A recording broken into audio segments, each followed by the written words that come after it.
أعوذ بالله من الشيطان الرجيم بسم الله الرحمن الرحيم الحمد لله رب العالمين بارئ الخلائق أجمعين والصلاة والسلام على أشرف الأنبياء والمرسلين سيدنا ونبينا وحبيب قلوبنا وطبيب نفوسنا وشفيع ذنوبنا أبي القاسم محمد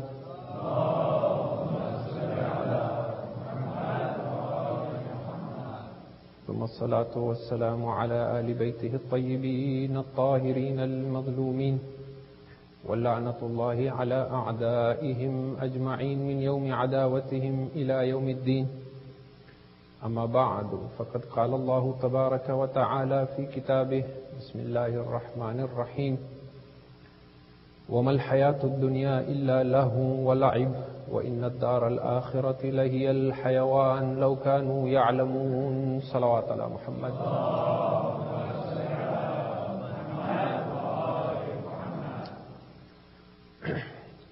This is the first in a series of 5 majlises, inshallah, that we have entitled Glimpses of the Real World.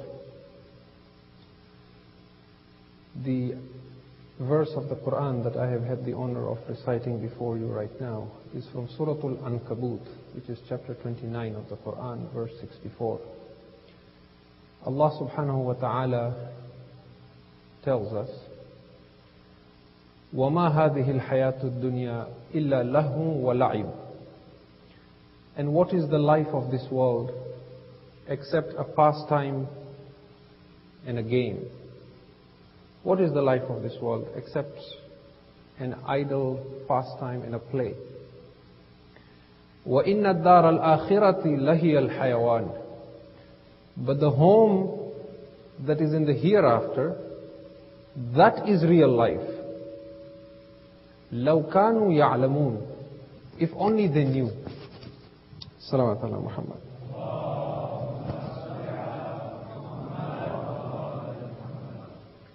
When you look at the verse with a little more attention, you see that based on how Allah ends the verse, there is an expression of regret and remorse. لَوْ كَانُوا يَعْلَمُونَ. If only they knew. We normally express this sort of a remorse or regret when something is right beneath our feet, but we do not see it. When something is right besides us, but we do not see it. For example, if I was standing on the ground and just below my feet there was a pot of gold, you would say, if only he knew. If only he knew. وَإِنَّ الدَّارَ الْآخِرَةَ. The home that is in the hereafter, that is real life. لَهِيَ الْحَيَوَانِ لَوْ كَانُوا يَعْلَمُونَ. If only they knew. From this we understand that what Allah is trying to tell us, that the life that is actually the real life is right within your grasp and not beyond your reach, but you do not see it. And that is why you will see that the Quran again and again refers to this world as a world of illusion. There are some ahadith that also point in this direction, but if we don't understand what we mean by saying this world is a world of illusion, then it could mislead us. For example, the famous hadith of Amir al-Mu'mineen salawatullahi wa salamu alayhi, Allahumma salli ala Muhammad wa ala Muhammad, where he says, "An-nasu niyamun idha matu intabahu." People are asleep. When they die, they wake up. Another very similar saying you will find in Nahjul Balagha, when you look at the last part of Nahjul Balagha where the sayings are. If you look at saying number 64, you will see that he says, the people of this world are like travelers who are being carried while they are asleep. So some Muslim thinkers have come up with the idea that the whole experience of life is actually an illusion. That nothing is really happening. That because everything is on the basis of predestination, whatever we experience is simply a figment of Allah's imagination. Na'udhu billah. And they produce these traditions and these ayats of Quran to say that this is all a dream, it is an illusion, you are asleep. one day you will wake up and realize that nothing ever happened. Because there are ayats of Quran that say that on that day they will feel as if they had lived for only half a day or even less. Or they will feel as if they existed for only 1 hour or even less. So what is it that we mean from the perspective of the Ahlul Bayt alayhimus salam when we say that this life is an illusion? What do we mean? What we mean is that the real world is actually present with us right now. We exist in that real world. But there is a veil that distorts and hides this real world from us. Either because the 5 senses of the human being are limited and therefore they cannot perceive it, or because of other reasons that we shall discuss inshallah in the nights to come. That this veil is dropped between us and the real world. And we shall refer to this veil as the veil of heedlessness, ghita al-ghafla. So this is just setting the initial understanding that when we say this world is an illusion, because in the next 5 nights inshallah I will repeatedly say that this world that you think is real is not real. And the real world is something else. So whenever I say this world is not real, I do not mean it is something you are imagining, it doesn't really exist. What I mean is there is more to than what meets the eye. But there is a veil that stops us from seeing that real world. Now having understood this, we move on. We bring in another ayat of Quran to show that there is a real world that is much more alive than what we think. We think we are alive, and when people die we say they are dead. But as we shall see, it is actually we who are dead. Those who die are the ones who become alive. Surah Bani Israel, or Surah Al-Isra, chapter 17, verse 44. تُسَبِّحُ لَهُ السَّمَاوَاتُ السَّبْعُ وَالْأَرْضُ وَمَا فِيهِنَّ. The heavens, the 7 heavens glorify Allah, and the earth, and whatever is contained in them. وَإِن مِّن شَيْءٍ إِلَّا يُسَبِّحُ بِحَمْدِهِ وَلَكِنْ لَا تَفْقَهُونَ تَسْبِيحَهُ. And there is not a thing in it, in these 7 heavens and in this earth, there is not a thing in it but that it glorifies Allah and praises Him. But you do not understand their tasbih. وَإِن مِّن شَيْءٍ, there is not a thing, إِلَّا يُسَبِّحُ بِحَمْدِهِ, it glorifies Allah. وَلَكِنْ لَا تَفْقَهُونَ تَسْبِيحَهُمْ. You do not understand its tasbih. You think it is dead. It is not dead, it is alive. And if we bring this realization to our minds, and this is the point that I will be trying to convince you for the next 5 nights, that if we change our lives so that we go through life with this idea that everything around me is alive, then we will be more conscious of our surrounding, of our environment, and it will change how we behave in society. It will change how we behave as human beings. Supposing you lift a pebble, and from the pebble you hear the Subhanallah, Subhanallah, Subhanallah. How will you treat that pebble? Will you pluck a leaf from a tree if that leaf is doing tasbih of Allah? And then verse 45 after it. وَإِذَا قَرَأْتَ الْقُرْآنَ جَعَلْنَا بَيْنَكَ وَبَيْنَ الَّذِينَ لَا يُؤْمِنُونَ بِالْآخِرَةِ حِجَابًا مَسْتُورًا. And when you recite the Quran, then we place a veil between you and those who do not believe in the hereafter. A hidden veil. Allah does not say when you recite the Quran, I place a veil between you and the kafirin, or between you and the mushrikeen, or between you and the munafiqeen. He says, I place a veil between you and those who do not believe in the real world. So there is a veil, and when one recites the Quran as it deserves to be recited, then that veil is lifted. And when one moves away from the Quran, then one is in the same, behind the same veil as the one who does not believe in the hereafter. The difference, of course, between the atheist and the monotheist is that even though both may not be able to see the real world, and both may be veiled from the real world, the atheist argues that if I can't see it, smell it, touch it, sense it with my 5 senses, then it doesn't exist. Whereas the believer says, the primary attribute of being a believer is to believe in the unseen. Even the Quran cannot guide you if you do not believe that there is a world that is unseen. ذَلِكَ الْكِتَابُ لَا رَيْبَ فِيهِ هُدًى لِلْمُتَّقِينَ. This Quran is a book, there is no doubt in it, a guide for the pious.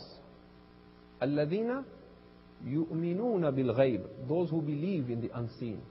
So belief in the unseen is primary. And unless one is willing to accept that there is a lot around me that is unseen, one cannot move beyond that. وَإِن مِّن شَيْءٍ إِلَّا يُسَبِّحُ بِحَمْدِهِ وَلَكِنْ لَا تَفْقَهُونَ تَسْبِيحَهُ. Now when you keep this in mind that everything is doing tasbih, now you open the Quran page after page and you will see everything around you is alive. You just don't see it. The Quran says the thunder is alive, the lightning is alive. When you hear thunder and lightning, it is doing tasbih of Allah. The hadith says that when a person goes out to seek knowledge, religious knowledge, then the fish in the oceans and the wild beasts in the forests, they do istighfar for that person. This is animals. From hadith we are told the days and the nights are alive. Every single day and every single night is alive. When you get up in the morning, the day speaks to you. Each one of you individually, the day says to you, Ana yawmun jadid, wa ana alayka shahid. I am a new day, and I shall be a witness over you. Therefore be careful of what you do in me today, because I shall testify for you or against you. وَلَن تَرَانِي بَعْدَ هَذَا الْيَوْمِ أَبَدًا. And you will never see me again after this. Then there is a footnote to that, a commentary to that, to explain that hadith, with another hadith that says on the day of judgment, Allah will resurrect every single day that has passed in this world in the form of a human being. The Mondays shall come forward as human beings. The Tuesdays will come forward as human beings. The Wednesdays will come. And ahead of all them will be Yawmul Jum'ah. The Fridays will walk in front like a bridegroom. Kal arus, they will walk. And then the days will stand between heaven and hell. And as people pass on the Sirat, they will say, he did this on me. He did this in me. This is what I saw on this in me. So hadith has a completely different picture. Everything that you think is non-tangible, non-real, hadith says it is real. The days are real. The nights are real. The heavens are alive. In Surah Maryam, if you look at the last verse, it says, so the heavens did not weep over them, nor were they given any respite. That means the heavens can weep. The earth is alive. When you walk on the earth, it says, O son of Adam, O daughter of Adam, do not walk with me on pride. You will come into my embrace one day. When you take your dead to the cemetery, all those spots of the earth where nobody has been buried, they call out and say, bring him, if he is a believer. They pray to Allah, oh Allah, let him be buried where I am. Let him be buried where I am. Let me hold this body in my embrace. And if he is an enemy of God and an inmate of hellfire, then every spot of earth calls out, oh Allah, let him not be buried where I am. Let him not be buried where I am. And that is why Rasulullah sallallahu alayhi wa alihi wa sallam, Allahumma salli ala,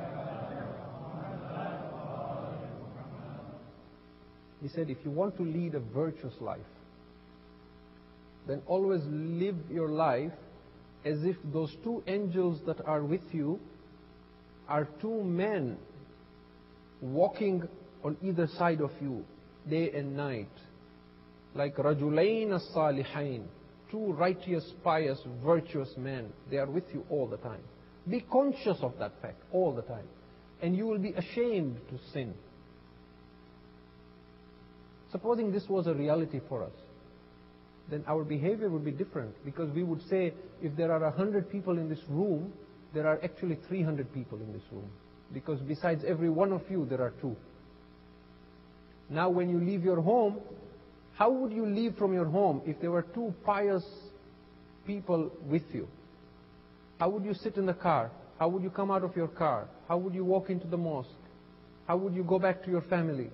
How would you eat? How would you behave at work if there were two pious people constantly walking with you and they're looking at your face all the time? What is he looking at? What is he listening to? This is a reality. Then again we are told in hadith that when a person is punished in the grave, except for insan and jinn, all the other creation of Allah can hear that azab. That is why sometimes if you keep an animal near a cemetery, you will see it will bolt and dart away from the grave, because it hears that adab. So again and again, when we look at Quran and Hadith, there is a reality and a world around us that we are blind to. That is the real world. لَوْ كَانُوا يَعْلَمُونَ. Imam Muhammad al-Baqir, salawatullahi wa salamu alayhi, Allahumma salli ala Muhammad wa ali Muhammad. He says, if you take a pebble from a mosque, make sure you either bring the pebble back to the mosque or deposit it in another mosque, because that pebble is doing tasbih of Allah. If you take a pebble from a mosque, return it to the mosque or put it in another mosque, because that pebble is doing tasbih of Allah. It is Allah's mercy that He hides the tasbih of certain things from us. Otherwise we would not even be able to live a decent life. How would we wash the dirt off our body with water if the water was doing tasbih? So there is a different world around us that we need to awaken to. That is why the famous Sufi Maulana Rumi, in one of his poetry, in his Matnavi, when he writes about this, he talks about how the world is alive. Then he concludes by saying, if you move away from this material world, you will hear an uproar of life in the universe. The whole world is alive. So much alive that you will realize how dead you are.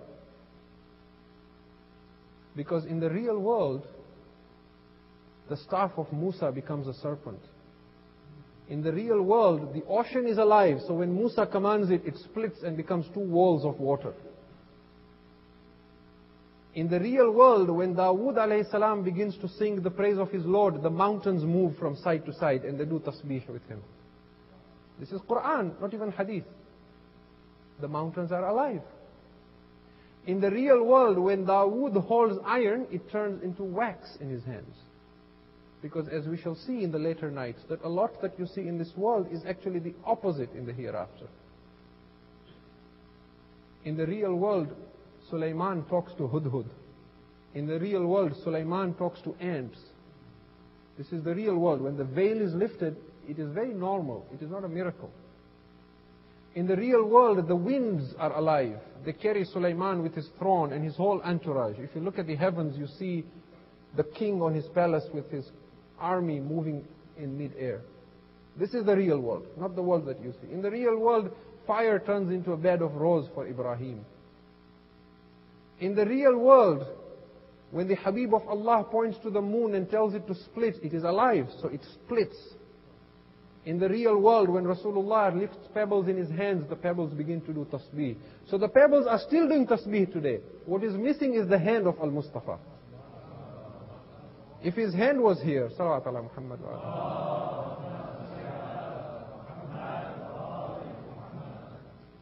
In the real world, the trees are alive. When the Prophet leans on a pillar, the pillar enjoys the presence of the Prophet. What is that pillar of Hannana in Masjid Nabawi? You know about it. When the Prophet moved away from it, and the pillar began missing the Prophet, it began crying. So you don't even have to limit yourself to the ahadith of the Shia scholars. Look at the Shia ahadith, Sunni ahadith, you will see the whole world is alive. It's a different world altogether. In the real world, the months are alive. If you look at Sahifa Sajjadiyya in the Wida of the month of Ramadan, Imam Zainul Abidin alayhi salam, when he bids farewell to the month of Ramadan, Allahumma salli ala Muhammad wa ali Muhammad. He says, Assalamu alayka ya shahrullahi al-akbar. Peace be on you, O mighty month of Allah. Assalamu alayka wa ala laylatul qadr, allati hiya khayrun min alfi shahr. Peace be on you, O Ramadan, and on the night of Qadr, which is better than 1,000 months.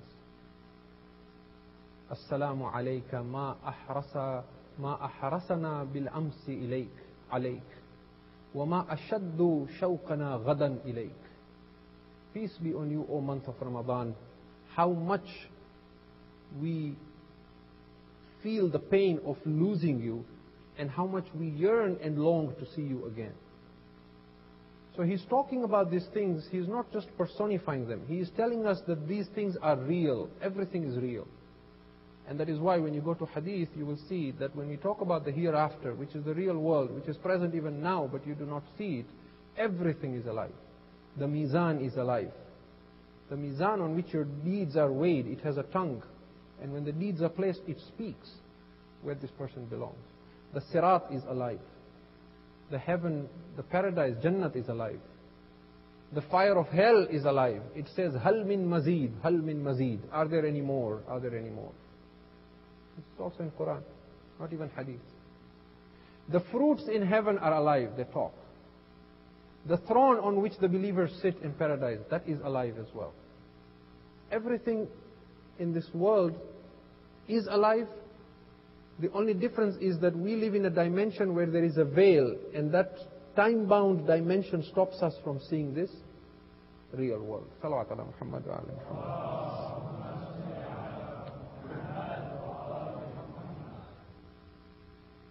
In Surah Al-Ahzab, which is chapter 33 of the Quran, verse 72, Allah says, إِنَّا عَرَضْنَا الْأَمَانَةَ عَلَى السَّمَاوَاتِ وَالْأَرْضِ وَالْجِبَالِ. We offered this trust to be our representatives to the heavens and to the earth and to the mountains. فَأَبَيْنَا أَن يَحْمِلْنَهَا وَحَمَلَهَا الْإِنسَانِ إِنَّهُ ظَلُومًا جَهُولًا. And they refused to take this trust because they were afraid that they will not be able to fulfill it. But insan agreed to take this trust. Most surely he is unjust and ignorant. So Allah is saying that this trust that we have given you by making you our representative, do not think you are the only one who could have done this. We offered it to the heavens, we offered it to the earth, we offered it to the mountains, but they refused. That means they are alive, but you do not see it. In the battle of Badr, after the battle was over, and some of the chiefs of the Quraysh were killed, including the father-in-law of Abu Sufyan and his brother-in-law and so on. The Prophet of Islam said, bring their bodies. There was a well in which they were going to throw the bodies. Once the bodies were brought, he started talking to them. He's talking to what? He's talking to the dead bodies. Have you found what your Lord promised you to be true? Do you now see what I was telling you? He's talking to the dead bodies. So we are told that the Caliph Umar al-Khattab was near the Prophet. He said to him, Ya Rasulullah, atukhatibu al-mawta? Are you talking to the dead people? Are they able to listen to you? They have perished. How is it that you're talking to people who are dead? He says to him, Sah ya ibn al-Khattab. Be quiet, son of Khattab. فَوَاللَّهِ لَسْتَ بِأَسْمَعَ مِنْهُمْ. You do not hear me any better than they do. They hear me even better than you do. You think they are dead. They hear me even better than you do. وَلَيْسَ بَيْنَهُمْ وَبَيْنَ الْعَذَابِ عَلَى يَدِ الْمَلَائِكَ إِلَّا أَنْ أَدْبَرُ مِنْهُمْ. There is nothing now between them and the punishment and the adhab that is in the hands of the angels, except that the angels are waiting for me to move away. So what is it that the Prophet is seeing? He is seeing the angels standing with adhab waiting. He is talking to them. They don't understand it. The same thing happens again, much later on, in the battle of Jamal. This time it is Amir al-Mu'mineen alayhi salam. And after the battle, Allahumma salli ala... And after the battle, he walks around the battlefield. And then he first finds the body of Ka'ab. Ka'ab was a judge. He was a qadi in Basra. He was appointed a judge by the Caliph Umar and then the Caliph Uthman. And when the battle of Jamal took place, he stood up against Amir al-Mu'mineen and he gave his fatwa that you should fight against Ali. And his sons as well were killed in Jamal. So he was a high-ranking personality in the battle of Jamal, besides Talha and Zubair and Aisha, the wife of the Prophet. So Imam Ali goes to the body of Ka'ab. He tells his companions, make him sit. It's a corpse. They take the dead body, they make it sit. Then Amir al-Mu'mineen speaks to him. Ya Ka'ab, قَدْ وَجَدْتُ مَا وَعَدَنِي رَبِّي. I have found what my Lord promised me. هَلْ وَجَدْتَ مَا وَعَدَكَ رَبُّكَ. Have you found what your Lord promised you? In other words, Amir al-Mu'mineen alayhi salam is telling the people around them that you have to die before you see the real world. I see the real world even before I die. That is why قَدْ وَجَدْتُ مَا وَعَدَنِي رَبِّي. I have seen already what my Lord has promised me. Have you seen what your Lord has promised you? Then he walks around again. Then he finds the body of Talha. Make him sit. They make Talha sit. It's a dead body. They make the dead body sit. He talks to Talha. Oh Talha, I have found what my Lord promised me. Have you found what your Lord promised you? So we understand then, when we look at these examples after examples after examples, that it appears to us as if this is the real world. But there is a whole dimension to this universe that we are blind to. And one of our objectives in these lectures is to try and understand that if we accept that there is an unseen world, because that is a primary requirement of one who believes, and if we have sufficient evidence from the Quran and the Hadith that everything around us is alive, then how should that change us and affect how we lead our lives? And how should that influence us? Should we live our lives on the basis of what is limiting and what only our five senses can experience? Or should we live our lives like people who truly believe that there is a whole real world that is veiled from us? وَإِنَّ الدَّارَ الْآخِرَةِ. That is your home, the abode in the hereafter. لَهِيَ الْحَيَوَانِ. That is real life. لَوْ كَانُوا يَعْلَمُونَ. If only they knew.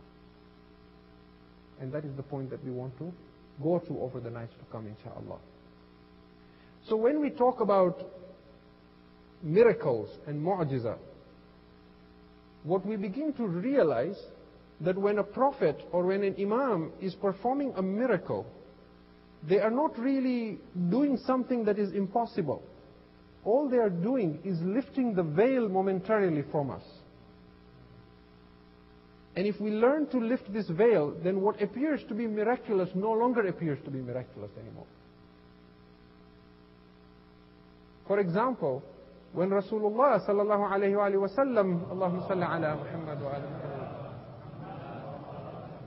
when he takes pebbles in his hands and they begin to do tasbih of Allah, he is not making those pebbles do tasbih. Those pebbles are already doing tasbih. Even today when you step out, they are doing tasbih. He is lifting the veil momentarily from the eyes of people and from the ears of people so that they see the real world. That is the mu'jiza. The mu'jiza is his ability to temporarily strip that veil from your ears and eyes. When an imam points his fingers in front of his companion and says, "Look between my fingers," and the companion looks and he sees that instead of people doing tawaf of the Kaaba, there are pigs and apes doing tawaf, the imam is not changing them into pigs and apes. They are pigs and apes. But you do not see that because of the veil. You think they are human. All the imam is doing is he is lifting the veil. The mu'jiza is in the fact that he is lifting the veil, not that he is changing them. They have changed themselves. So the miracle is in the lifting of the veil. And that is why when you read the ahadith of how the world will change after the zuhur, insha'Allah, of Imam Sahib al-Zaman, ajalallahu ta'ala farajahu sharif, Allahumma salli ala Muhammad wa ali Muhammad, you see that we are told people will begin to practice telepathy. They will communicate just by reading people's thoughts. Bringing the dead back to life will become very common. People will be brought back to life from the dead very, very frequently. It will be a common thing. He will teach them the secrets of life and death. People will traverse into the outer regions of space. Space travel will become very common. This is all in hadith. That he will complete the intellect of insan and take the human species to a new level of evolution.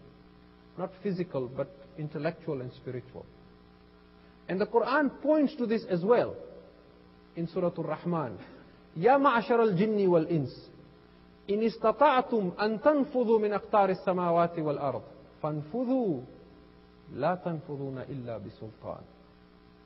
O community of insan and jinn, if you are able to penetrate the outer regions of the heavens, then do so. But you will not be able to do so except with an authority, except with a sultan. That sultan is Imam Sahib al-Zaman. Allahumma salli ala Muhammad wa ala Muhammad. La tanfuduna illa bi-sultan. So when the sultan himself appears, he will show you how easy it is. And that is why you see that from the appearance of the Imam to his establishing a utopian state in the world, to Raj'at, to Yawmul Qiyamah, there is a natural sequence and transitions where he opens up the portals of the heavens, and this world logically and very obviously and understandably transitions into the day of judgment and into the hereafter. There are no surprises. Because in bringing human beings to a state of enlightenment and in taking human beings to the next level, he is not changing human beings from who they are. All he is doing is lifting the veil completely. He is teaching human beings how to become so conscious that they now perceive beyond their five senses. And in taking human beings to this level of enlightenment where there is no ghita al-ghafla, where there is no veil of heedlessness, human beings become perfect. And then nothing is surprising. Today if somebody is brought back from the dead, back to life, it becomes a miracle. At that point it is no longer a miracle. So I want to simply stop here for today, and I want to just establish this as a baseline. That in order for us to understand everything else that we will discuss from tomorrow night onwards, inshallah, that what is the relationship between our actions and what happens in the real world? What is the relationship between what we see of ourselves physically with this limited vision and what the real world looks like and what we look like in the real world? What are the things that cause this veil to become thicker and more dense? And what are the things that lift this veil? And how should this knowledge then help us change how we lead our lives? And we will inshallah take this logically step by step in the coming nights inshallah. If you can recite a salawat ala Muhammad wa ala Muhammad.